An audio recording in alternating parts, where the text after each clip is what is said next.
Hello, everyone, and welcome to Japanese Wrestling Classics with Roy Lucier. As you can tell by the title, my name is Roy Lucier, and this is my first ever episode of my podcast. And let me give you a little background on myself before we start. Back in '92, I ended up getting a subscription to the Wrestling Observer, and in one of the first couple issues, Dave Meltzer listed video stores in cities that had the weekly Japanese TV shows. Luckily for me, I grew up in the city of Garden Grove, California, right next to Anaheim. And there was two Japanese video stores that were listed that were in, one in Stanton and one in Anaheim. I went to both of them the next day, and lo and behold, I got my hands on All Japan, New Japan, All Japan Women, and there was even a place in Costa Mesa that would get like the FMW commercial tapes, the VHS tapes. So what I did was I bought a second VHS machine, and I started recording and making myself a copy.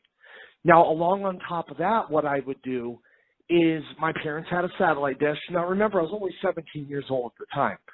My parents had a satellite dish, and since we were so close to Mexico, I would get the weekly TV shows from there as well, AAA, CMLL, UWA, and I would advertise in the Observer every couple of weeks that I had all of these shows available for trade. So from 92 to 97, I kind of made a pretty big name for myself with the tape trading business. And always, All Japan and New Japan were a couple of my favorite territories in the entire world. I loved the culture. I loved the announcers. I loved the matches. I loved the characters. I loved everything about it. And one thing that I would like to do with my podcast here is I would like to talk to the people from those times and that era. I would like to pick their brain about what it was like to wrestle in Japan at those times. Not just wrestle, but to be there and to be a part of the culture and that whole scene.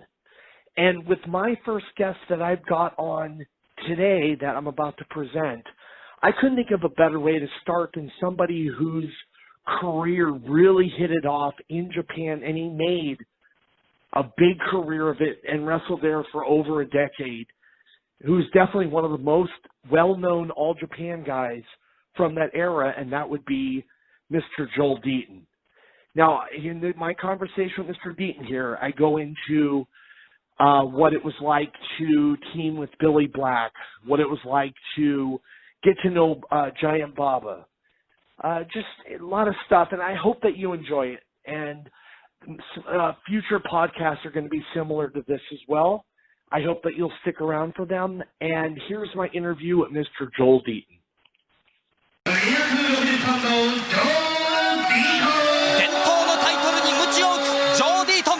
Hey everyone, this is Roy Lucier here. This is my first episode of Japanese Wrestling Classics with Roy Lucier. And we're here with Mr. Joel Deaton. Mr. Deaton, how are you doing today? I'm doing good, Roy. How are you doing? I'm doing excellent. No complaints whatsoever. So, I have some questions here. I just wanted to read them off to you. Just let me know whatever comes to mind when I ask them. The first one is, tell us a little about your background, first of all. Were you a wrestling fan growing up, and who was your trainer? Well, growing up, not so much. Well, I guess I started watching a little bit of Georgia Championship Wrestling around when I was maybe 13 or 14, but before that it was all football, baseball, basketball. Great. And when did you start, like, training to become a pro wrestler? I started in, I'm thinking December of 77. Wow. And how familiar with the Japanese scene before your first tour there? I had hardly a clue about it. Me and my Lars Anderson trained me. We hadn't got to that yet, but anyway, when I went to Hawaii in 1985, I had heard that a little bit about Japan, but nothing that, it wasn't like I was trying to go there or anything, because I didn't know anything about it. I just knew it was there, but I had no idea. So in '85, when Lars flew us over to Hawaii to wrestle over there in the Coliseum, we had wrestled.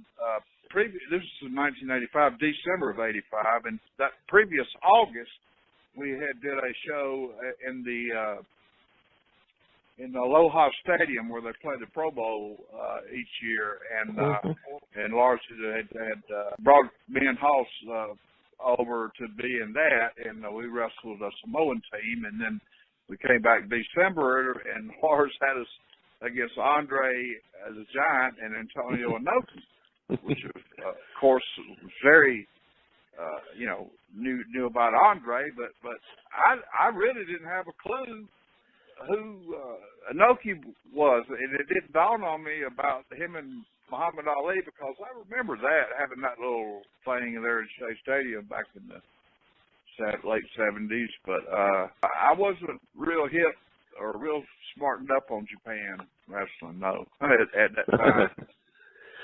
Your first tour of All Japan, if I'm correct, was August of 1987.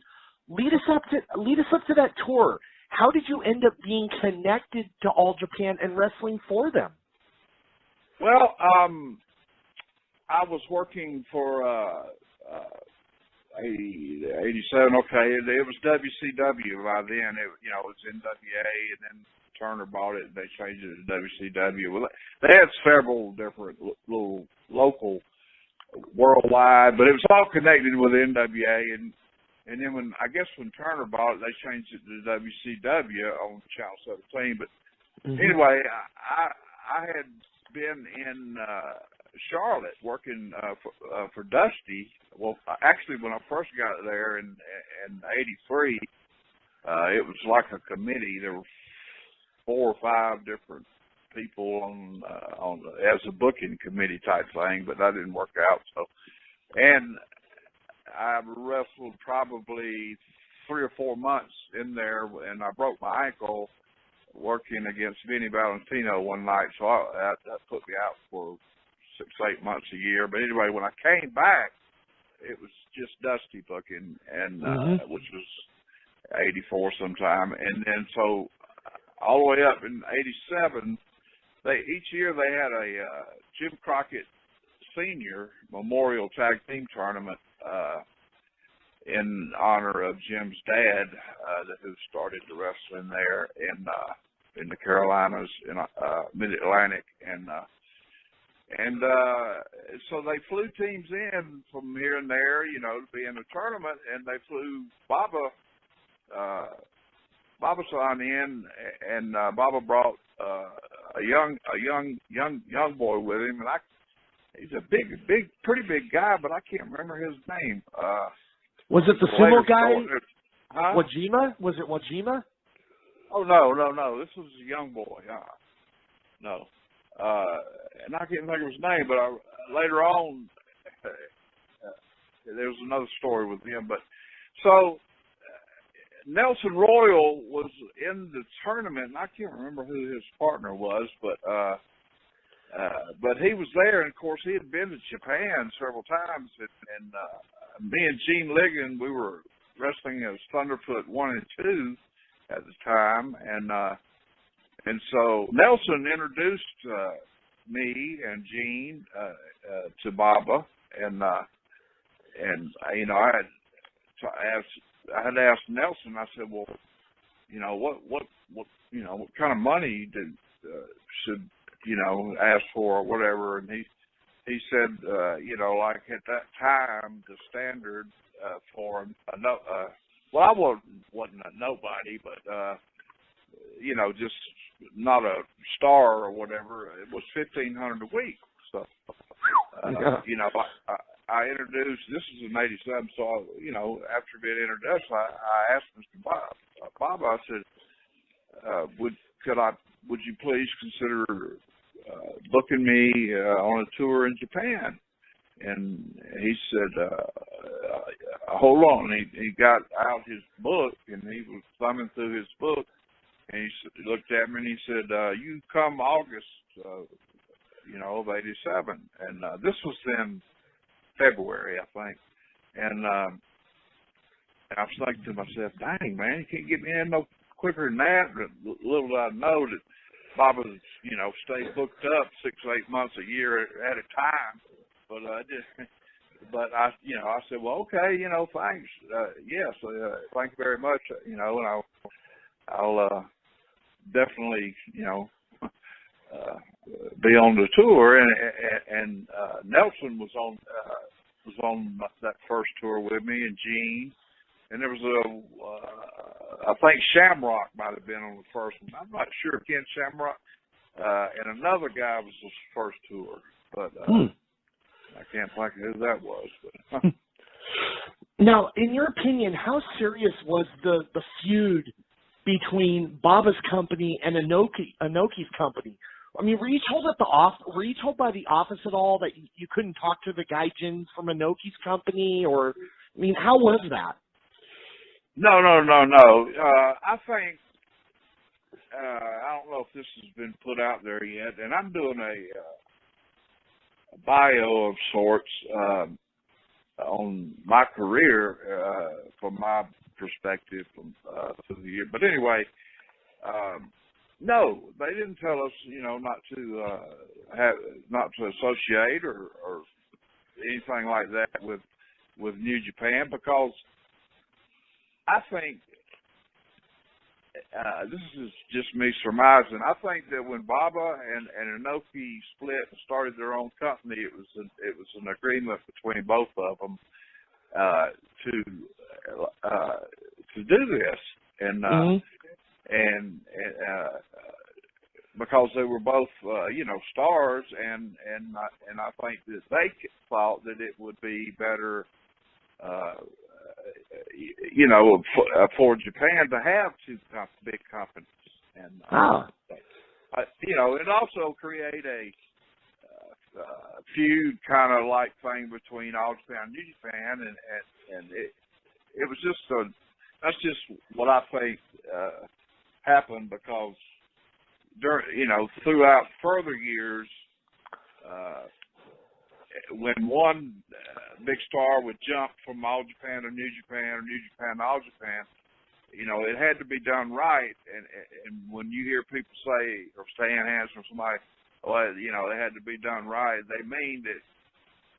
I think Bob and Inoki just got on the phone and said, well, trade this one and back and forth. And, but nobody just did it without their own. I mean, they wouldn't invade on each other's territory unless it was talked out. That was just Japanese way.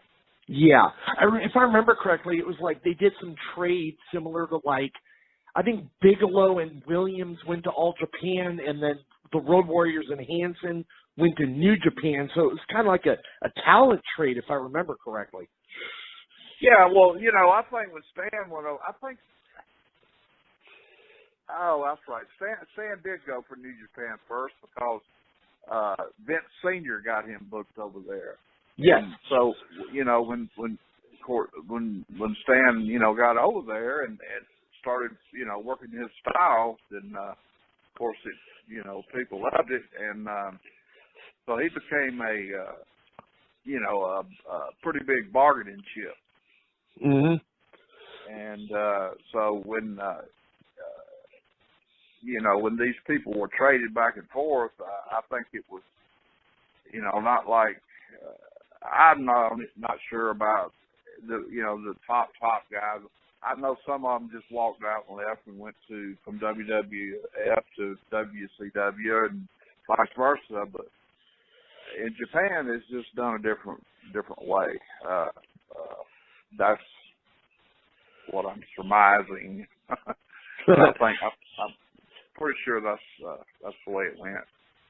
Now, you mentioned earlier about meeting Baba-san at the first Crockett Cup, by the way. Besides meeting a mayor, do you have any personal stories or memories that you'd like to share of Giant Baba? Oh, well, gosh, there wasn't another man, or promoter or booker or anything, that was ever, as honest and upfront. And when he told you something, you could, take it to the bank. It wasn't he was just a real trustworthy man. And when, on my first tour, I told you there was 3 or 4 others on the same tour. Well, Mm-hmm. I was the only one they asked back on that tour. But stories about Baba, oh gosh, man, working against Baba in the ring, it's like I said before, or Baba or Andre, either one, was like working, with nobody else, like Hogan or Flair or anybody. Nobody working with Baba was, or Andre, to me, was almost spiritual, because, I mean, how many Giant Babas do you see in a lifetime, or how many Andre the Giants do you see? I mean, these people are like 1 in a trillion, Andre the Giants or Giant Babas would ever come around. So, I looked at it like that and appreciated it for that. But anyway, so Baba liked, I think, working with me a little bit, because I worked him a whole lot, but I just, he never complained, and he was in pain, but anything you'd ever, I don't think I ever hurt Baba, but I know, a few others did, of course, by accident, but he never complained, and he was an incredible athlete before, coming up through the baseball with the Tokyo Giants, and in his earlier years, he could just do, and move, it's like Andre. I mean, he could really move good, do some good stuff, even when he got older. But anyway, it's just so many things, on different tours, just little things I would notice. I don't know if they're newsworthy, but I mean, just that he was a very fair man, and he always worked, hard, and even, when he got older, he wasn't in too many, of the big heavy duty matches, but if I sat and if you had told me you was going to ask that question, I could have thought of some stuff, but just first thing that pops in my mind when you say about Baba is that he was the best promoter, owner that I ever worked for. He was the kind of man that he didn't care, what your name was or who you or what or what. He would give you a chance to be all you could be. And, that's awesome. Yeah, and I many times where stars, top stars from over here in the United States would go to Japan, and everybody knows it's a little tougher over there, work and stuff, than it is here, and they wouldn't get any response, especially back in 87, 88.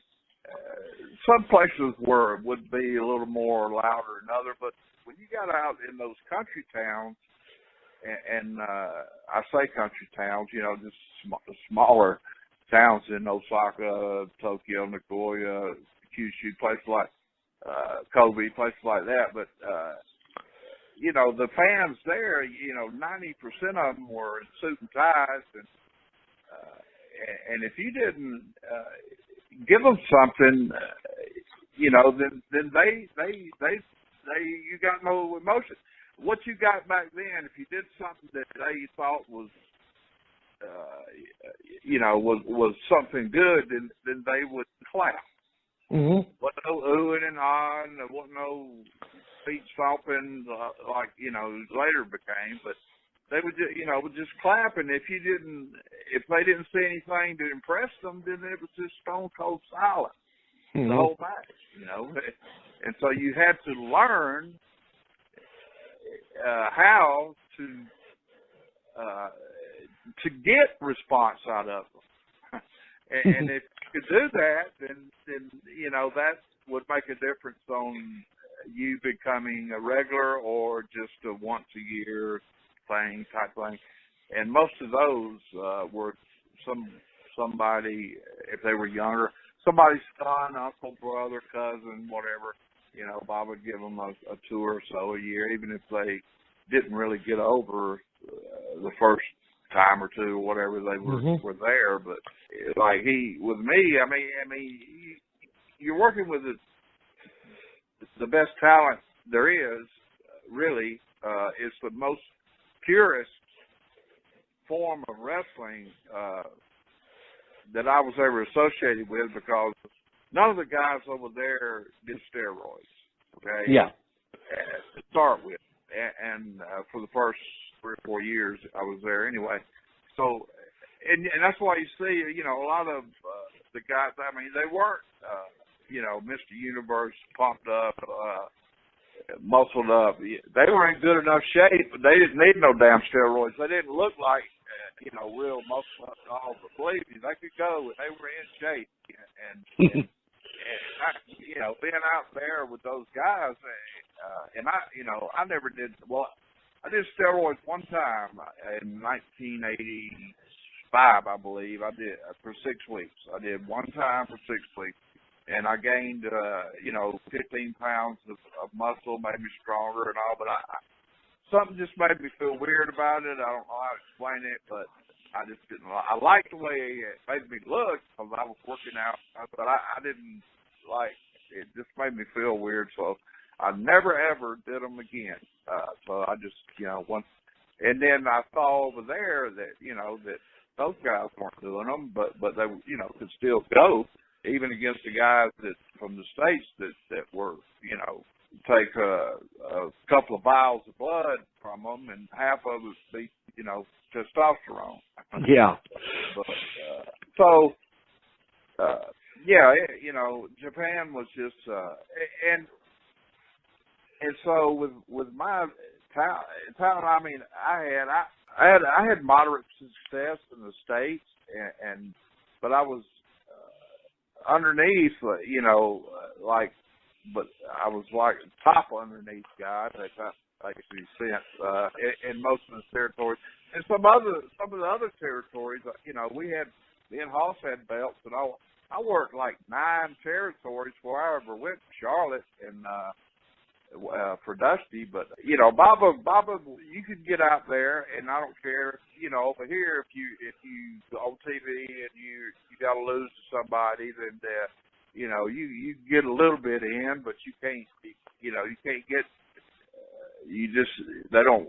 Want you making their stars look bad, but over there, I don't care who is out there, the top Americans or top Japanese, fight them and do what you wanted to, as long as it was safe. And they would work with you. They would do that kind of, anything, the top guys. Whereas over here, you try to do something, they think, whatever, and then try to squash you or whatever. It's just a ego thing. But over there, they'd let you do whatever you could do it. And if it looked good and got response, and he didn't care who you were, then he'd give you a chance to keep, to come back and to further your stance or whatever over the Japanese people, and see if you could continue to get reaction. But he was, and I liked that about him, because there's only a couple of places that I was that would allow that kind of thing, and I was, after I figured that out, then what helped a lot was my first tour. They had me tagged with Stan probably half the matches on that first tour, and when you go out to the ring in a match, even if you're Stan's partner, then you better lace your boots up tight because it's on.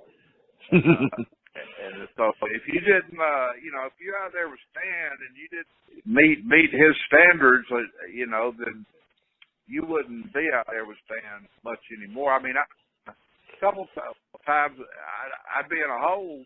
They'd have me in a hole, and I'd be tied all up in some kind of Navy knot, and and then I'd see Stan coming in. I'd think, oh God, that's great. He's going to make, kick the guy off and make the save, and he'd come in and stalk me in the head, and yell at me while I'm in the hole, and tell me to fight. Get up and fight, Deaton. I'm like, God, man. But anyway, that fired me up, and I said, so, I got up and I fought back, and the Japanese, they like underdogs. What they like is to see someone win, lose, or draw, give their most, and they're very smart fans. They can tell if you're, giving everything you got, and if they see that you're doing that, and win, lose, draw, that they're gonna respect you and like you, because because you were giving it all you had, and just because you lost, it didn't matter to them. They respected the fact that you had a fighting heart, and so I that's think awesome. a lot. Now, how did you hear that Baba-san had passed? Well, I think it was Terry Gordy called me and told me that. I think that's how I found out. Yeah. And that was, of course, after Terry quit going too. But Terry was the one that told me about. Got it. Now, what was the general attitude in the locker room? Like in early 1990, Tenryu took him, Yatsu, and a bunch of the boys with him, and they created the Super World Sports company. What was the general attitude in the locker room at the time? I mean, was anyone worried that their jobs were on the line or the company might be in trouble at all? Not in the least bit. I think that when Tenryu did that, he went to Baba, and he told Baba what he wanted to do. I mean, some I guess I don't know, millionaire, multi-billionaire, whatever, came to Tenryu with a proposition he couldn't refuse. I mean, I don't know how much money he gave Tenryu, but it was a whole lot. And so Tenryu, before he just took off and left and took all Baba's guys, I mean, you don't do that. Oh, I mean, you have a sit down. Mm-hmm. And I think Baba gave him his blessing, and because and as far as taking the guys he took, most of them were middle, working in the middle. Some were, a couple were underneath, but still they were spots. And one or two of them might have been, like Yatsu was like upper middle card or whatever, or semi-main, some mains. But so I think Baba basically gave him his blessing, and what it did actually was it opened up spots for Kawada, for Mizawa. Kobashi was just starting to get, the people loved him too. I mean, he lost his first 100 matches or something? Yeah, I think it was 132 matches, give or take one or two. And that was the brilliance of Baba, because I mean, the people loved him, and Kobashi fought so hard, and every time, then he loses all his matches, but people see that he's giving it everything he's got, and so. Man, when he won that first match, I mean, the roof about came off, and it was just a stroke of genius how that was done. But now, who were some of your favorite opponents to work with in the ring in All Japan? I'm sure there were, a handful that stuck out above everyone else. Any of them that jump out to mind for that? Yeah, I mean, once the Japanese guys, like my first tour, and it was me and Stan against Tenryu and Hara for the belt. You know, like my first tour, I think, and so Hara was kind of testing me. You know, they test you a little bit over there, and so he wasn't really selling, you know, as much as Stan thought, apparently. And so, you know, I'd be in there doing something, and he'd barely register what I was doing or whatever, and then get me down in some kind of hole. And Stan would come in and just snatch him up and suplex him or belly to back suplex or something. Every time, you know, it happened a couple of times through the match, and Stan would come, and he was letting Hart know that, hey, you know, work with this guy, you know, and plus, and I was fighting hard. Felt like I was fighting for my life in that match, but you know, and through that whole tour, you know, I mean, I had always, you know, taken good bumps and I worked hard. I had, you know, I didn't want anybody thinking my stuff was fake, or, I mean, I had always tried, you know, to keep, you know, my wrestling where people would respect it, and I took that ethic over there, and I just worked hard, and apparently they saw it and liked it, and asked back. How long have you known Billy Black? Was he earlier? You said Haas. Is that your nickname for Billy Black? No. Haas was we went as a brother team. We trained and broke in together. And okay, got it. All right. Yeah, okay. Haas Deaton. Yeah. Okay. And I'm gonna tell you something about Haas. If he had a you know, we were nobodies. We didn't have no end. We wasn't kin to nobody. We were nobody's brother or cousin, but we were athletes, and we were, you know, you can see from some of our earlier matches, me and Hoss together, that you know, that even back on Georgia Championship, that we, you know, you could tell we weren't just you know, just squash job guys. I mean, we were going to fight back. We didn't give a damn who it was. But anyway, yeah, Hoss, he was the one that broke in. But Billy, I went to a independent show here in Georgia somewhere one night. I can't even remember. I'm pretty sure I worked on the card, or I would have been there. But I had never heard of Billy, and I had never knew. Nobody had ever said, you know. I'd never heard nobody talking about him. I never heard of him, didn't know him. But I went to that little independent show, and he was there. And you know, normally I don't go out and watch some of those matches. Some I do, but I just happened to watch his, and it was a, you know, 10, 12 minute match or something. And you know, and I had been introduced to him in the locker room, of course, before the matches. Stuff, but in those 10, 12 minutes, I saw in him, and I decided right then that I wanted to take him halfway around the world, not only halfway around the world, but to the best talented promotion there was. And with his, you know, style and the things he could do, I mean, to look at Billy, you wouldn't think that, but he sure could, you know, do some really good things that fit right into the Japanese style, and I was real pleased with Billy, and you know, I wish we could have went further with it. We probably could, but didn't work out that way, so. Yeah. I just remember the first time, well, you know, it was in the first few months that I started collecting All Japan tapes. One thing that I kept reading in the Observer was the team of Black and Deaton is one that you have to check out. it was mentioning like Black doing moonsaults from the top rope to the floor onto guys and stuff, like stuff someone his size shouldn't be doing. And the chemistry that you two had was like off the charts. I mean, this was like, this really was some amazing stuff at the time that you two had going.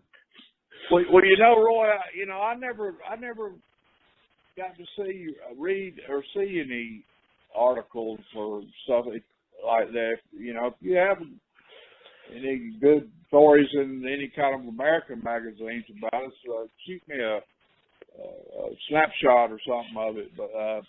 But you know, they wrote things in the Japanese magazines. Of course, couldn't read, you know, Japanese, so yeah. I had my friend Mazza, you know, tell me, what are they saying? You know, what are they saying? Masaori, right?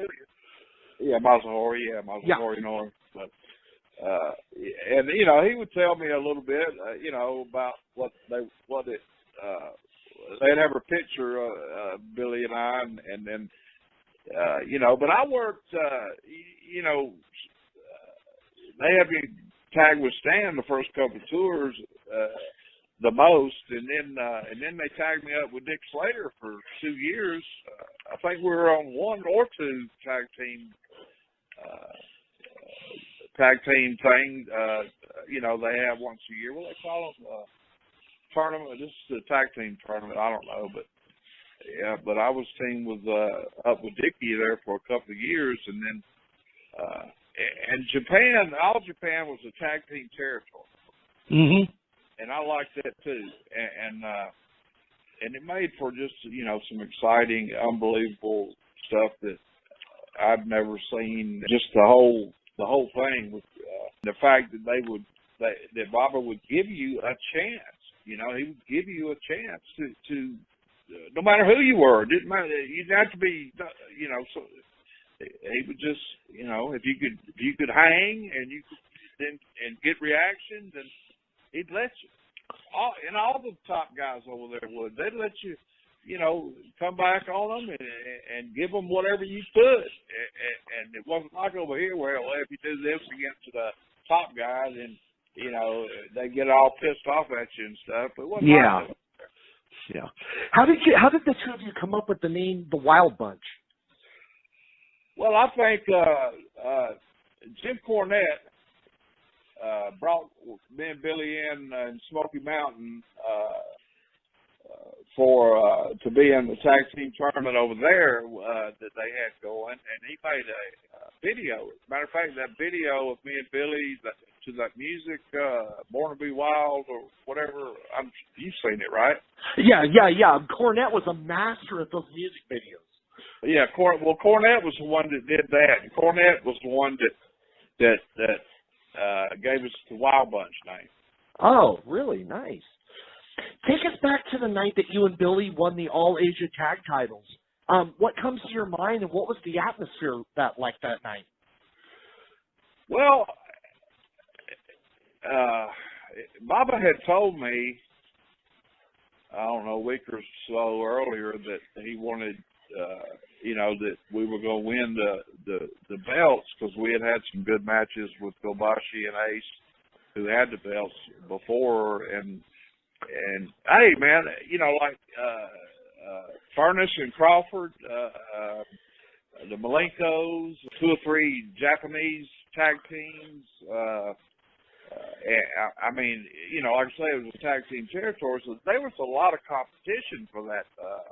All Asian, you know, belt, and you know, me and Billy were holding our own again, you know, with, you know, in all the tag teams they brought over, you know, so super heavyweights, you know, with you know, Terry Hansen, and I think Gordy was tagged for a while, Hansen, Tenryu, and then Gordy and Doc and Stan and Spivey. I mean, you know, those were like, you know, the top guys, but there was a whole lot of great talent in that middle range, which is what at that time the All Asian was basically for upcoming teams and teams that were, that had done good and deserved it. Mhm. And it was prestige. I think it was one of the first belts they had over there, the tag belts. Yes. Yeah. Mhm. So that was prestigious. But as far as we the night of it all happening, it was, Kobashi always humble and not, of course, I was there before he ever started, and he was Baba's young boy, and I'd watch him train and stuff. But anyway, so he was just Kobashi was just great, and of course Ace was a little egotistical, but anyway, so we just went out there and had a pretty good match there for that night. We won it, and we got accolades from all the boys. Several of them came out, and watched it. And there was like in that middle tag team territory, there was a lot of competition in there, and but I think generally everybody was glad and believed that we, rightfully should, have our little glory there with it for a minute. But as far as it wasn't. Everything was just laid back over there. I mean, people didn't understand about Japan wrestling, and especially the egotistical and mostly American wrestlers. They thought, if you had to win, if they couldn't win, it'd eat them up, with their ego. And what they didn't understand is the Japanese fan, if you go out there and work your hardest and do your best, and if you lose every match, you're still going to become more beloved and more respected. Losing the match, as long as you gave it your all, and that's why every time, just about you've seen. Yep. When I go out there, everybody, they'll start chanting my name, Deaton, Deaton. How many times you hear them chant Ace's name or Patriot's name or Furnace and Crawford they respected them as good wrestlers, but when you're over, then they start chanting your name. Just like they knew the other guys were, they were built strong and steroided up or whatever, but they saw me and Billy, and we weren't muscle men, but we could go, and they liked that. So you had a couple matches. You touched on this a little bit earlier. You did have a couple matches in Smoky Mountain when they first started up. Was there ever talk of having more matches with them at some point? Yeah, Jim brought us in, and had that video all set up, and I think we won one or two matches in the tournament, and then we lost to the Fantastics, Bobby Fulton and Jackie, his brother, which I like both those guys, and they worked hard, and so it was, and it was a good finish and stuff. It didn't hurt us, so but that was around close to the time that me and Billy kind of went our own ways. So we didn't. I think Billy might have did a couple of more shots. I don't know. Jim told me one time that Jim Cornette said he had, he put Billy over on TV a few times, and then he was supposed to be somewhere, and he didn't show, and Jim called him or something, and Billy said he couldn't drive up there in the snow or something. I don't know. Something was what Jim said, but I think there was just a little something to have that went on there after a while that Billy didn't understand about the politics and I tried to explain it, but anyway, I don't really want to go into that. But yeah, I would have loved to have stayed there and did some more shots in there with Jim, but after, I don't know, I guess we were in there a couple of months or so, but it could have been in there longer, but we just, it didn't work out. Now, as popular as you and Billy were there ever talks of bringing both of you into Paul Heyman's ECW?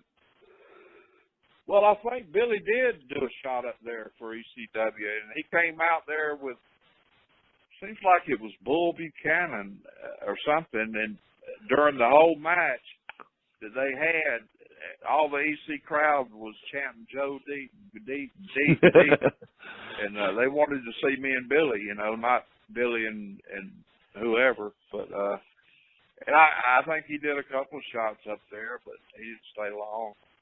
Okay. Now, but I would have loved to. I'd have loved to have went, but and probably could have. Just some things happened around 93, 94. I just took a break for a while. Got it.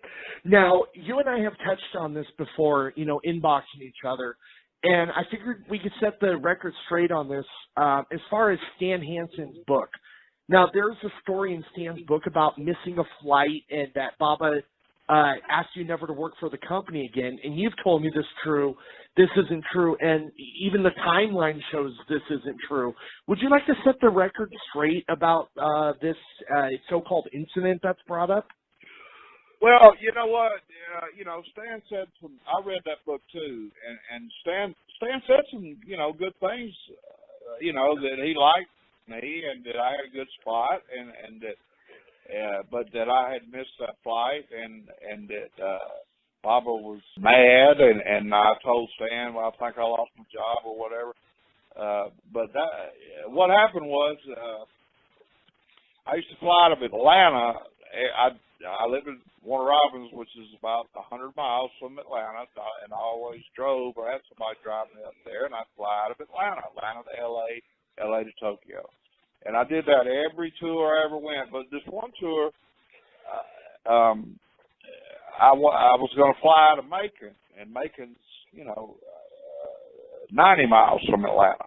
And Macon's a bigger town than Warner Robins, where I live. But and so the plane took off there in Macon, and so we're getting ready to land in Atlanta, and it's fogged up everywhere. So the plane can't land. They have to reroute it. So they rerouted it to Johnson City, Tennessee. And so when I got there, there was a layover. And so I flew out of there to St. Louis. And then from St. Louis, on to L.A.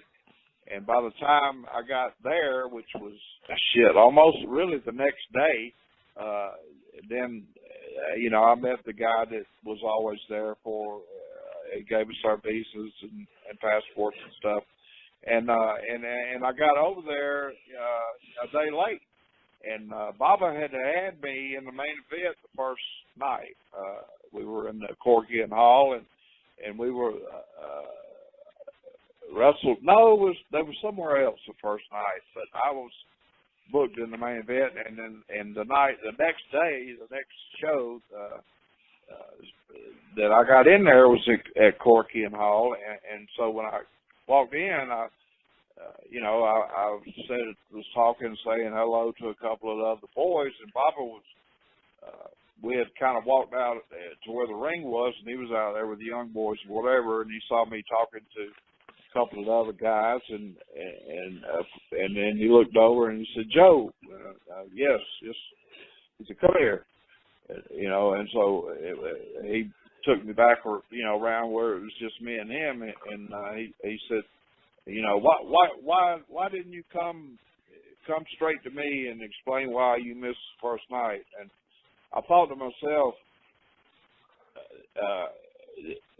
but before I even ever stopped and talked to any of the boys when I got there, it had ran through my mind that I need to go and tell see Baba and explain to him But when he saw me, talking to those other guys,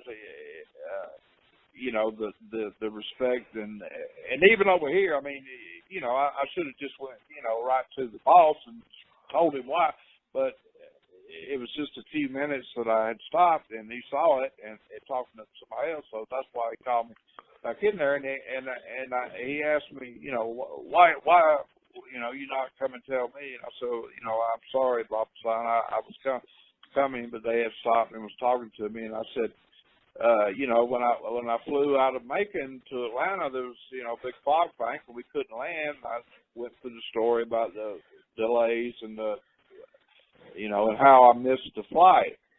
And all he said when I explained all that was, next time, check weather. And that's all he said. And I came back, that was in 93. From 93, I think my back is when I hurt. But I stayed out about a year, a little over a year, almost a year and a half.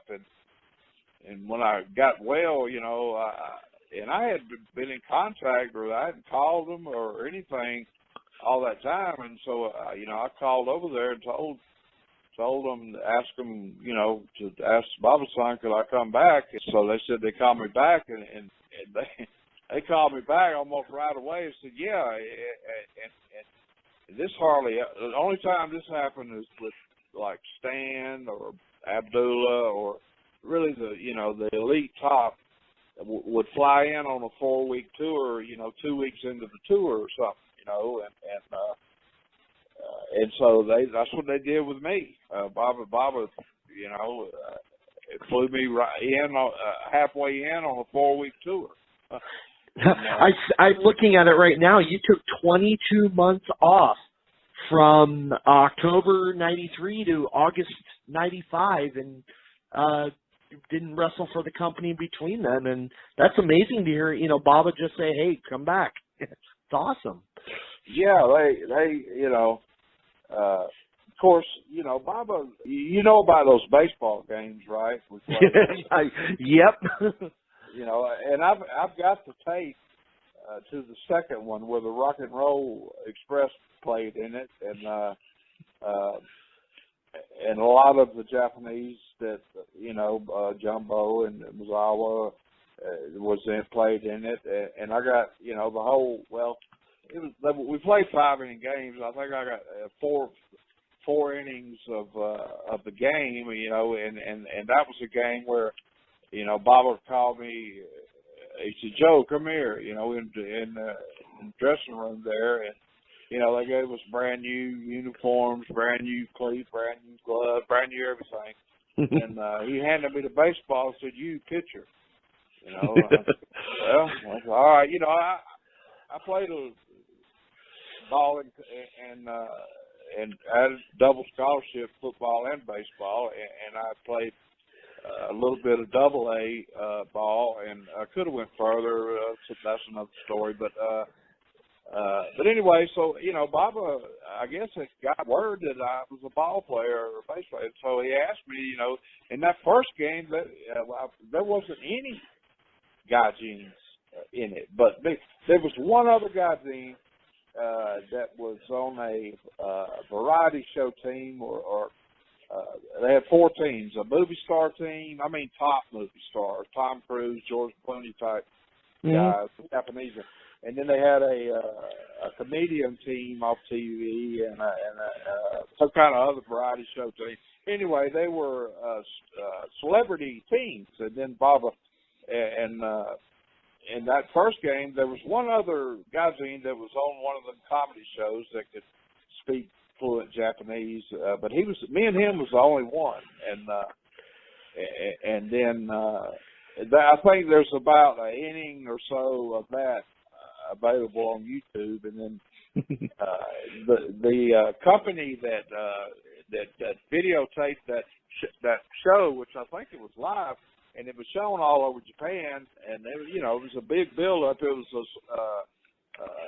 It was for a cause, charity, some kind of charity thing or whatever, but yeah, and so that was, shown nationwide. And at the end of the tour, the people from the other TV, they came and gave me, and I think Ricky and Robert and whoever, maybe some of the Japanese, I don't know, they gave us all a tape, of the whole thing. And, they led us out of the tunnel with a marching band and cheerleaders. They got the build-up where it first comes on and the music, and they're showing the Tokyo Dome, and they showing interviews from different ones. And we rode to the Dome I rode with Ricky and Robert. We got out, and I had one of them on each side, and the news lady walked right up to me first and stuck the microphone, asked me some question, and they didn't really recognize Ricky and Robert, the big superstars over here, right? But anyway, so I got that somehow or another. The tape isn't on YouTube. Nobody has seen this thing since 1988, and I seem to be the only one on the planet that's got it. And Joel, send it to me. I will transfer it to DVD, send you the tape back along with a DVD, and upload it on YouTube for you. Well, what I was going to do, Roy, I was going to add it into my bio type thing. Ah, okay. And I'm planning on. They say that writing the book's fine, but if you put these things on Amazon and several of those other download things where you can download them for $3 to $5 or whatever, and then transcribe it, for Japan. I still have a decent fan base over there, and the stories I'm going to tell, about my time in Japan. I was lucky enough to be in the middle of their best years, and then I was when I was with Crockett. I was there for the birth of the Four Horsemen, the rock and roll at midnight. I mean, I was right in the middle of all that. So just, different stories from somebody that was in the middle and didn't, it's going to be kind of unique and not like, most of the top guys write books and everybody, but mine's going to be, you're going to hear some things that I'm just going to tell the truth and tell my opinion, about different things, and it'll be along with that ball game, and then hopefully I'll have this by the Christmas. So I'm hoping. But awesome. Let me know, and I will do all I can to spread the word about it, and hopefully get you some extra sales. Yeah, that'd be great. And like I say, I think you being the great Japanese fan that you are, that you'll really, really enjoy it too. Absolutely. Now, can you explain to our listeners what the comedy stuff was with Russia Kimura? Like, what was that about? What was being said by both you and Russia after the matches? Well, those guys in those matches, the comedy matches, they were all older guys and at one time, like Kimura was he was a very serious heel, I guess, back in the late 70s or whatever. I mean, he was a serious, wrestler, and Egan and Okuma and those older guys. And so Baba, out of appreciation, he gave, he kept them on, and they started that little comedy match, and everybody loved it. And what Kimura would do, I'm not sure how it started with him going to the microphone after every match, because he was doing it when I got there. But after a few times we had wrestled in a tag match, we was always tagged, and and if you got lucky enough to be in in the comedy match, then you knew you had a night off. And, as hard as it was, the matches, if you could get, lucky enough to get in one or two of those matches during the tour, then, it was like, oh man, I'm not going to be killed tonight. But, so anyway, the thing was out of appreciation. He the older guys, got to keep a little job going, and plus the fans loved the match. Now, what Kimura would do, he would, and they, even before I got over there, and they'd chant Micah, Micah after his match, and he'd get on the microphone, and, it would depend. Like, sometimes you'd be in a place in Japan where they had a certain kind of food that was known for there, or just anything.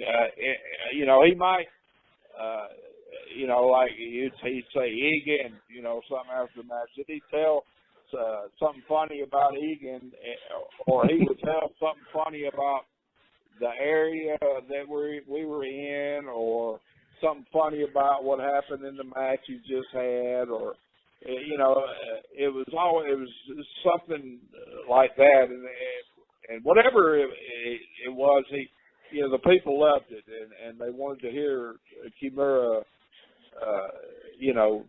talking on that mic after every match. It didn't matter about winning or losing, but so after a couple of matches,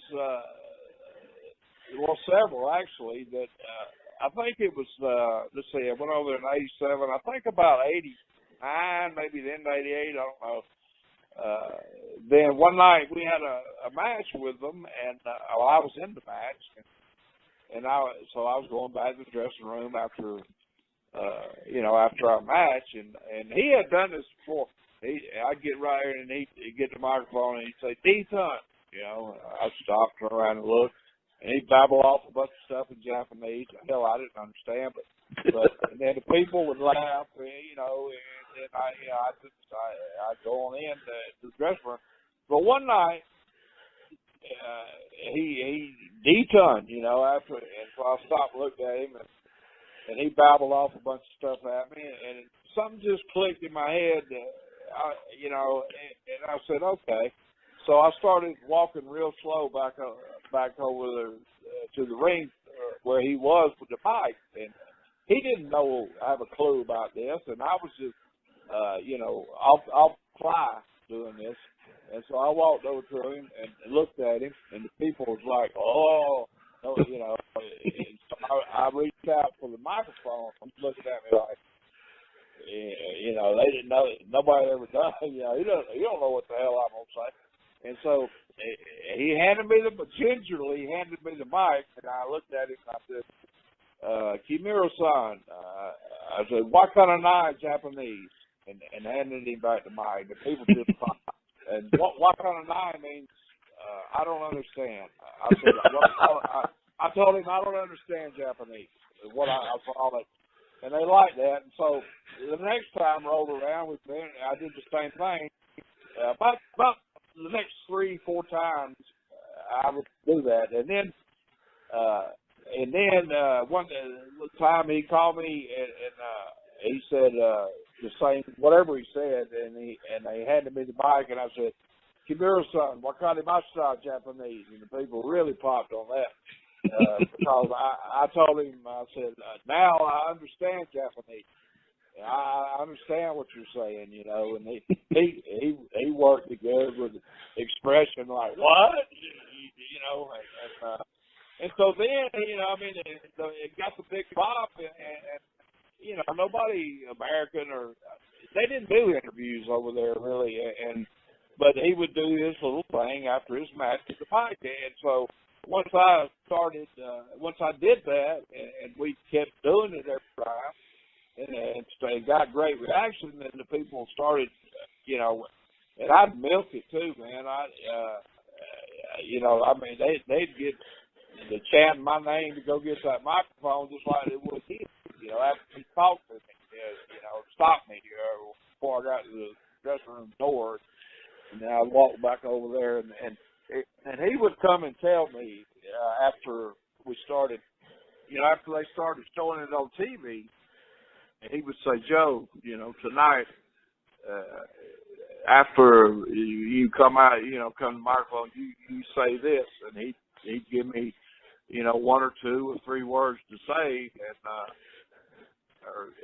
and I'm thinking, damn, I got to remember all this other stuff, and now I got to remember these Japanese words, sentence or whatever, and but and they were good stuff that he was telling me to say that I got to translate finally about what the hell he was saying and what I was saying, but and they started putting it on TV. They'd show him talking to me, and then I'd have the mic, and then there's some footage of that somewhere, and then I'd go to answer him for whatever he said, and they'd stop freezing the thing with my face on there with the microphone fixed to say, and then they put up there, Kimura said this to Joel Deaton. Was Joel Deaton's response A this, B this? And people would write in or call in or whatever, try to guess what my response was to him. And if they, got it right or was close or whatever, then they'd give them free tickets or a boom box or, something. They win something. And so, that started picking up pretty good there. Wow. What comes to mind when someone mentions Rivera Steakhouse to you? Oh, just when I first went over there, we stayed in the Hotel Pacifico was what it was called, and it was it was a 4-star hotel. I mean, they had a swimming pool, and about 1 out of 100 hotels in Japan has a swimming pool. And, it's very rare. It's not a nice little place. And, anyway, certain persons got us kicked out of there, and that really pissed everybody off. But Rivera's was about a mile walk from that hotel. And so, and so we'd always say no cab, we'd always walk, to Rivera's, and even, of course, before I ever got there, they stayed in that hotel a long time before we finally got kicked out. But everybody would go to Rivera's, and Rivera had everybody's people's pictures from the previous tours that they'd been going way back, and then when on the tours we would be on, he'd have all our pictures out, somewhere out. And it was just a little place. It might have had, it was probably 12 foot wide by 30, 40 feet long, and I had about 6 little stools there, and we'd go in there and he'd cook us up steak, and we'd have steak and corn, a little bit of corned beef with it, and a salad, and that salad, he'd have a couple of tomatoes with some kind of homemade salad dressing, and it was just wonderful. But I mean, steaks were kind of they were good. To me, because I'm a beef eater, and if I like something, if you're in Japan and you find something that you like to eat, stick with it. And I've been in there. I've seen Abdullah. I've been in there. He'd eat 6 or 7 steaks, and Terry and Dory Funk were in there, and they'd have 4 or 5 apiece, and Terry or son said, Junior, you want to have one more? It just good times, and then he would, after we got through eating, he would give us all a jacket, and every time, and they still do that nowadays. Yeah, I'm sure they do, because that's a tradition. They have 2 of them now. The one that we went to was the smaller one, and then I went to the bigger one time, and I've had several people. Daniel Beaumont, who refereed for a lot over there, he says that me and Billy's picture and is in that bigger one too, and it's just it was just like once we started getting those jackets and everybody, some people went to the ring with them on, and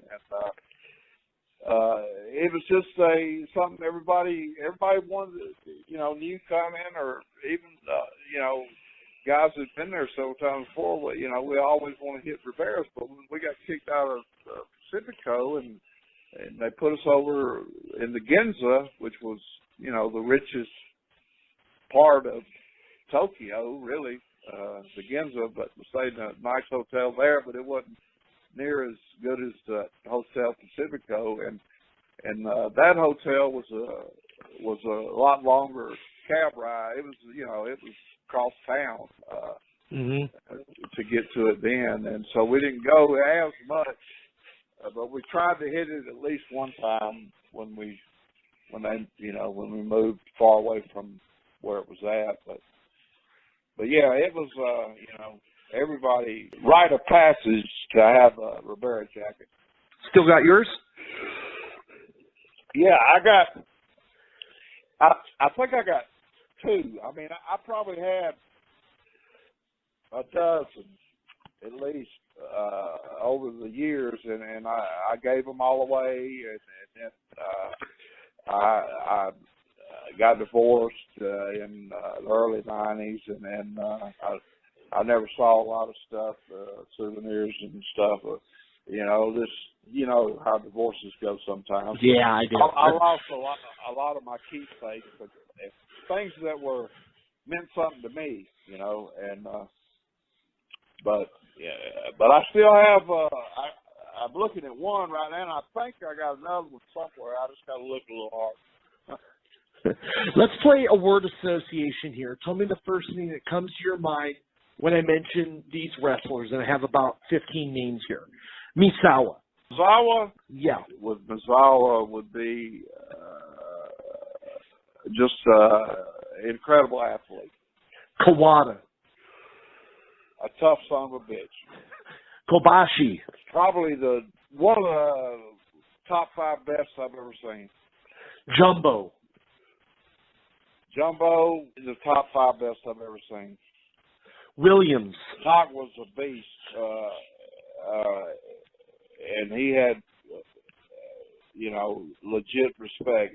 Anybody that can go 45 minutes with Stan Hansen in a match, one on a single match, and then pick Stan up right at the end and go from one corner carrying him, and then go to all the way across the ring to the other corner and finish Doc did, and then stampede him, in the middle after 45, because Stan used them old time tactics on you.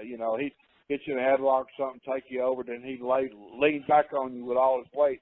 You already blowed up, can't hardly breathe, but then he just used those little tactics sometimes, the old timers, blow you up a little bit, and where he could, fling you around like a dish rack. But just a perfect example of a hardcore, believable, respected pro wrestler. Gordy. Probably the best, for sure, 300-pounder as far as overall, considering everything he could do, was the best I ever saw. Kikuchi. Kikuchi was, let's see, who could I liken him to? He was definitely unique. Yeah, Kikuchi, and I spoke earlier about people, underdogs, and them you getting respect, and for like if you never win a match, if you go out there and fight as hard as you can, then you got people are going to see that, and they like it, win, lose, draw. But Kikuchi, I don't know, just I'll just say a hell of a fighting heart. Tallway. You know, before Tender left, you know, those guys like, you know, Kawada, Kobashi, Tallway, they were all like in the middle, and you know, I've seen them take some hell of a punishment, you know, and Tallway, to look at him, you know, Tallway was probably 6'5", I'm 6'4", and he was a little taller than me, but you know, in the Japanese, you know, they might not look so muscled up or whatever up top, but all their strength and is in their legs and ass. And, you know, and they're brought up on sumo and judo and this and that. So balance and everything they're taught, you know, and so you might pick him short for looking at him and thinking, well, you know, but you get out there, and Tallway was a lot, you know, stronger than, but Tallway, I would just say a great worker and underrated. Ogawa was similar to Kikuchi. Joe Malenko, just if you could put a team out there with him and Dean, or that they worked kind of the same kind of style. They were just unbelievable matches. I had a hard time adjusting to some of the other kinds of matches, but they were great. Jody was a better worker than Dean. I believe that too. Honestly, I really do. The Patriot and Del Wilkes, not Tom Brandy.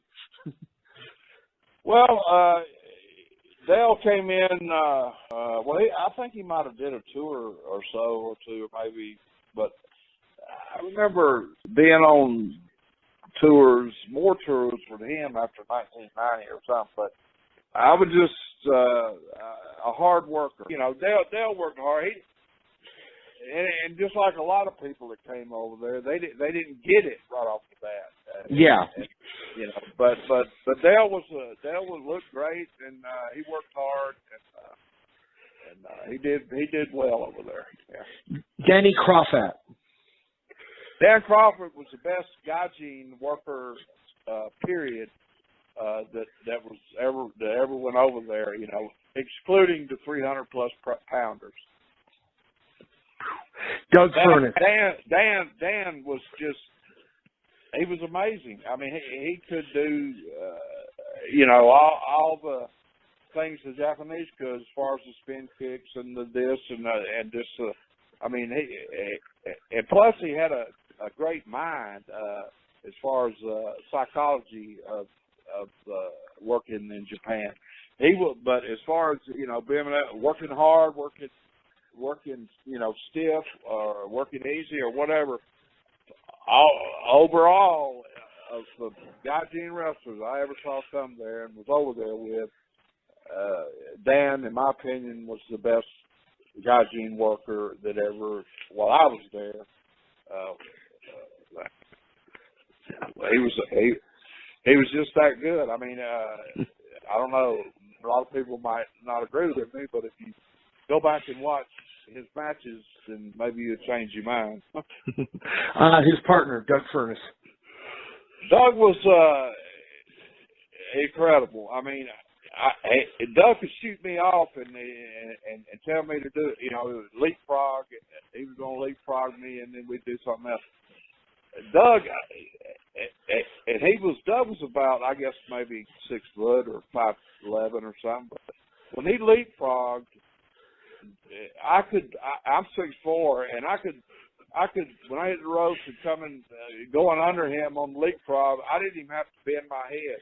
You know, I mean, you know, I did a little bit maybe, but he could get up that high. He was incredible athlete, worked hard. You won't see many Dougs, Furnaces come along. He was semi-green when he came over, but he just, the things he could do, you know, he was just well respected and a good guy, a good wrestler.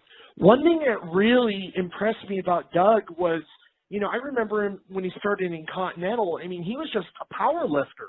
And then to see him later in his career, a decade later, not even a decade later, working for Baba, and here he is like having incredible matches and his drop kick, and as you mentioned, his leapfrog, it was like, wow, to go from one extreme, powerlifting to what he did, he was an incredible athlete. Well, you know that he ran fullback for Tennessee. Wow. Yeah, I'm not sure if he might have been All-American, but he was a fullback for University of Tennessee for, 3, 4, at least 3 out of the 4 years. I don't know if he graduated, but I know that at least 3 years he was their fullback. Now the final one, Johnny Ace. Johnny Ace, a whole lot of people, including myself, don't care too much for Johnny, but I will say this, there's a lot of things I can say about Johnny, but I will say this: Johnny worked hard over there in Japan. I think that he got, and this was very rare. He got used better than he should, than he deserved, but I will say that Johnny worked hard over there. He did where he worked to his best of his ability. I consider myself a polished pro, and when I look at different matches, there's many things that make a 5-point wrestler. Like you have 5-point baseball, hitting, throwing, catching, running, whatever. Yeah, but Ace, there's a lot of things that if they would have put me in the spot, did like Ace, I believe I could have got more out of it. But he, like I said, he worked hard. He did the best he could, and with what he had to work with as far as his knowledge. And I was in Charlotte when he first come in there, and they tried to work him. He was green. They tried to work him, a few times, but he was so horrible that they had to just give him the flag for the bushwhackers and let him wave it around, go out there. But he came around and had some good matches only because the guys that he was in there with were some of the best in the world, and they helped. But did you ever hear in any of his matches the crowd chant Ace, Ace, Ace? Did you ever hear that? Not to my knowledge, no. I mean, all the things he was in and all the partners he had, they put him to stand for a while. I mean, but I never heard nobody chanting his name. I never heard nobody chant. I got to go down the list, that doesn't mean that you're bad, but it means that I think that the Japanese people saw that he wasn't the spot he had. He wasn't polished enough to have it, so he didn't give a lot of respect. I'll put it to you like that.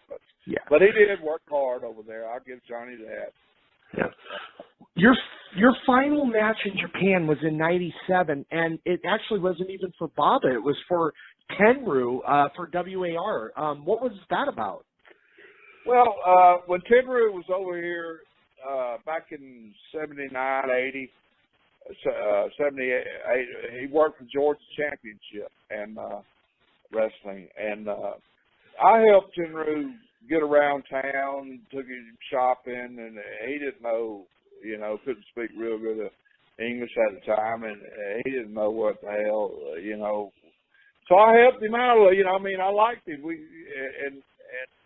And he never forgot it. Every time I'd come to Japan, he would take me out and show me a great time at 5-star hotel or restaurant or just to shows, and he never forgot it. But Tenryu, let's see, Jumbo, Tenryu, they were probably in the top 5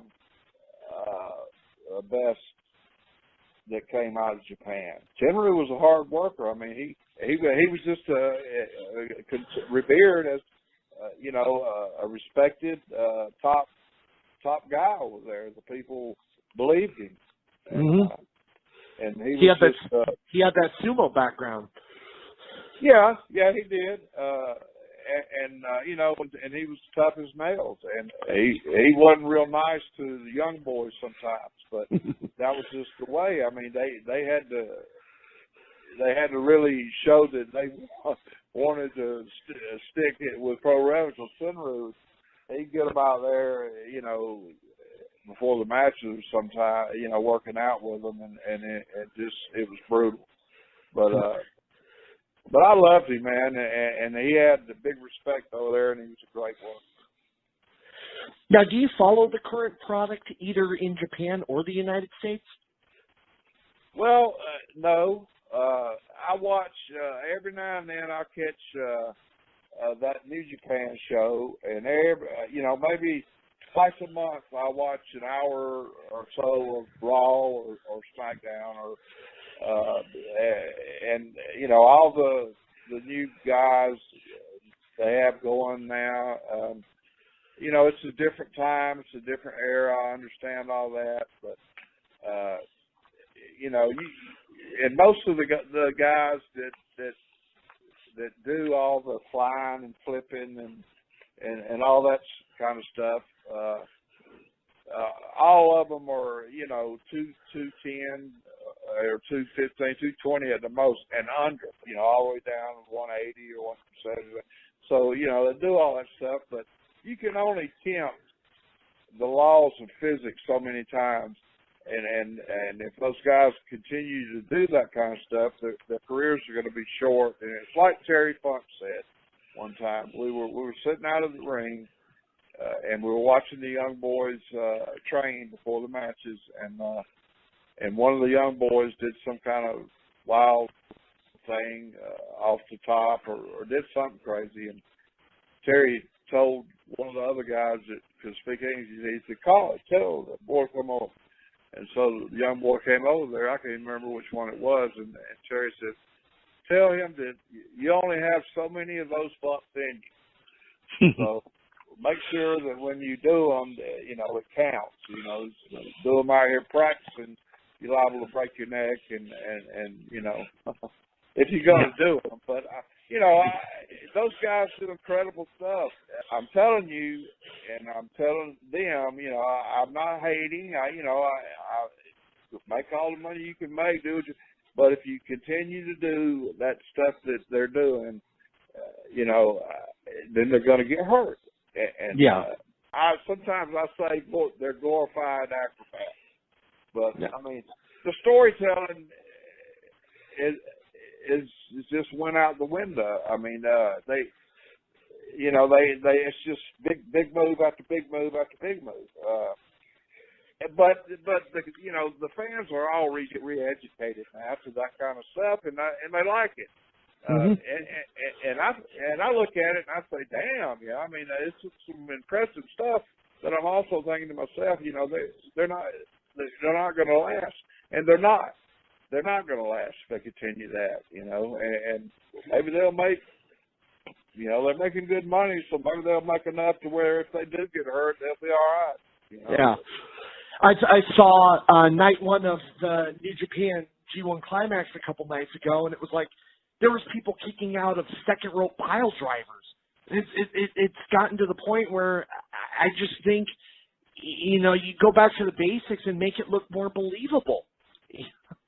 Well, I mean, like I said, when you kick out of a 3.5 gainer with 2 twists, and then it just gets. I mean, how do you top that? Where do you go from there? And if they keep getting more death defying or more high risk stuff that they do, they're gonna get hurt, Roy, and it's and it's gonna be bad hurt for some of them, and like Hayabusa, yeah. See, I have no idea who that is. So one of the FMW boys, he wrestled a few matches for Baba in the late '90s. He did a moonsault, and landing back, he landed directly on his neck, and ended up breaking his neck. And he, maybe like 6 months before he passed away last year, he was walking, but his career was over at that point. Yeah, I mean, when Billy did that moonsault off the top onto the floor on the kibashi there, that was the first time anybody had ever done a moonsault off the top onto the floor. Yeah. Even the Japanese hadn't thought of that, and they think of everything. You have any advice to anyone who's listening, or how did you yourself deal with the jet lag from flying from America to Japan and vice versa? Well, funny you say that. I mean, we'd fly over there, and it's either 10 or 11 hours difference. Like where I'm at right now, it's 9:45, so it would either be 8:45 in the morning over there or 10:45 in the morning. Right now in Japan, it's the next day already. But and so. When we got over there, we were jet lagged, but, we had to go and wrestle either that night or usually the next night after we got in. But, and so you just have to, you'd feel it. And then at the end of the tour, you'd fly back and be on the completely opposite time. And so it took getting used to this time back again. Plus, you had time to heal up from a little bit from, because we'd usually stop in Hawaii because they'd ask us where we'd want to fly back to, and we'd say, well, we'd like to go fly back into Honolulu and then from there to Atlanta, and it's free, so why not, right? I had friends over there. Penru gave me a key to a condo 2 blocks off Waikiki on the 42nd floor, Wow. Plus, we had a deal at a hotel right there on Waikiki, $40 a night. So, he was a wrestling fan, and so it was fairly cheap for us to do it. So why not? And then King Curtis lived over there, Curtis Aokia, and he ran a little concession down at the end of Waikiki, right there, kind of at the bottom of Diamond Head, and so you want to see the King, you wait at 5:30 every day. He'd pull up in the van, and his boys would load it all. He rented out flippers and boogie boards and all that kind of stuff, and then you get to see King and go on the Diamond Head run with him, and so that, and then his son Rocky Aokia, he was captain. A lot of times when they show Hawaii, they'll show Waikiki, and you see all those big catamarans sitting out there, and they hold 25, 30 people. But anyway, Rocky was captain of one of those, so we go out, and Rocky, of course, let us ride free, and we'd go out on that catamaran. I think it was like an hour and a half little run around there, and then they bring you back in. But we always did that. Rocky's a great guy. He wrestled a whole bunch of times in Japan himself. But my wife and I actually ran across Rocky a couple months ago. Rocky was there with Dave Sierra at the Cauliflower Alley. And is that right? Yeah.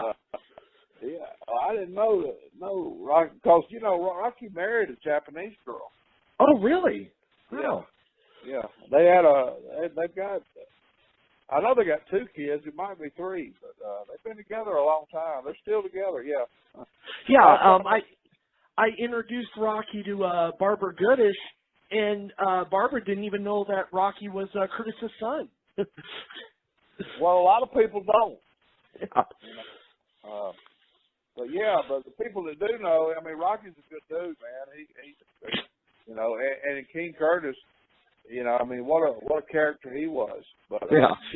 but you know, he played in the Rose Bowl back when Joe Cap was quarterbacking. Oh wow. He went to USC, I think, and yeah, he was a hell of a football player. But yeah, he played in the Rose Bowl, and I can't remember if Joe Cap was quarterbacking for his team or the other team, but he was one of the quarterbacks in the game that in the Rose Bowl game that Curtis played in. Yeah. Huh. Tell us about the life of Joel Deaton nowadays. How do you spend your time? Well, I still fiddle around with wrestling a little bit. I wrestled about a month ago, and I might, you know, wrestle rarely, but I go to, you know, some fan fest places. They'll invite me, and I have a little pressure washing business, and chill, man. I mean, I do pretty much what I want, and I mean, I'm not rich, but I'm not indigent either. But I'm really enjoying my life right now. You know, I had close to 7,000 matches, and I've never had any surgeries.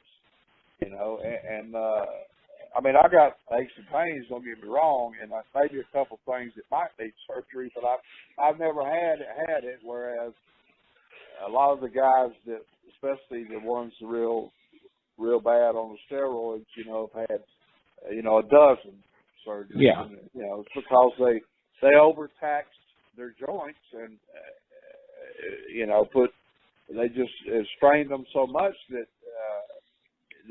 you know, and when you're, you know, tight, muscled up and tight, and you get out there and wrestle, and you got to do all the things you have to do in wrestling. So, you know, most all of them always had something torn or something pulled or something this or something that, and it, you know, I don't guess that they ever figured out why, but it's easy for me to see, but. And I had, you know, a bunch of them tell me, Joel, you need to get on the juice, man. You already got good size. You do that. I just, you know, didn't care for it. I tried it once. Didn't, you know, I got results, but I just didn't do it no more. And I'm glad I didn't. I really, really appreciate your time, Joel. Any final words before we cut it short? Well, just, you know, thanks for thinking about me, Roy. And don't be surprised if you see Joel Deaton's name pop up, as, you know, as coming maybe one more time over in Japan. I'm still, if I couldn't do it, or if I thought I would look bad doing it, I wouldn't even think twice about saying no. But I'm still in good shape. I can still move, and if they, you know, I mean, they bring Coach Dory and Jerry were much bigger stars than me, but I mean, and they're, you know, in their 70s. But you know, I mean, I could still put on be competitive to some extent. But yeah, I'd love to get over there one or maybe more times, and that negotiation may very well happen. Awesome. And also, you know, to the young guys coming up, you know, if you're going to do the big moves, do them all, you know, in one match. You don't want to give the people everything you got in one match. I mean, save some of it. You don't do it, save some of it. You don't got to do it every time. And just your fundamentals. Whoever trains you, you know, the fundamentals are the most important thing about staying healthy and staying safe in the ring. And so I'll be giving that advice to them. And thank you for having me on, Roy. And if you know, ever want to hear anything I got to say, just give me a call, and I'll be glad to, you know, talk about it. I mean, I could go on for hours about stories and stuff, but I know time's limited, And thank you for having me on. And like I say, if you want to hear anything else, just give me a call. Absolutely, Joel. It's been an honor and a pleasure, and I do hope our paths cross in real life one day soon. I do too, Roy. All right. Thank you so much for this time, Joel. Okay. Well, there it is, everyone. I hope everyone enjoyed it, and we'll be back in a couple weeks with another edition of Japanese Wrestling Classics with Roy Lucier. Before I go, I did want to thank a few people that without their help, this show wouldn't have been possible. If I forgot you, I do apologize. First of all, I want to thank Joel himself for agreeing to come onto the show. It was a huge help. Also, Kevin Kleinrock and Mass Republic, check them out, and Bruto's Can't Fail fanzine. Justin Descend and WrestleTopia, huge help with my All Japan DVDs. Check them out. Rikishi and Nox Pro, if they're in your area, check them out. Highly recommended. 2K Sports, huge help here. Everyone who has supported me via Facebook and Twitter and other social media, huge thank you to you guys. Travis Heckel for your design for the Hanna-Barbera inspired design that I have. Thank you very much for that. 605 Super Podcast, Brian Last and the whole team, you guys are awesome. Keeping it 100, Conan, Kevin Gill, Disco Inferno, you're all awesome. Duke Loves Wrestling. Duke, seriously, I can't thank you enough for all the inboxes, for the help with this. You're the man. Damon McDonald and Purocast. Let's just say, if you want to keep up with current Japanese wrestling, Damon McDonald and the Purocast are what I listen to, and I hope what you all listen to. And speaking of watching current and past wrestling, if you've never heard of it or seen it before, check out the Real Hero Archive, hosted by Eric Kleminski, and check it out. He uploads thousands and thousands of classic and current Japanese wrestling just for everyone to check out. My buddy Chad Austin, my partner in crime for our tape to DVD stuff that we got going. Jamal Hepburn, you are my Quan. Thank you. I can't thank this man enough. He's my go-to guy, and I just wanted to say thank you, Jamal, because I know you're out there listening. And last but not least, Michelle and Nate, I love you both with all my heart and soul for believing in me and for making this happen. Anyways, that's it. Enjoy the rest of your day, everybody, and we'll see you back here soon for another edition of Japanese Wrestling Classics with Roy Lucier.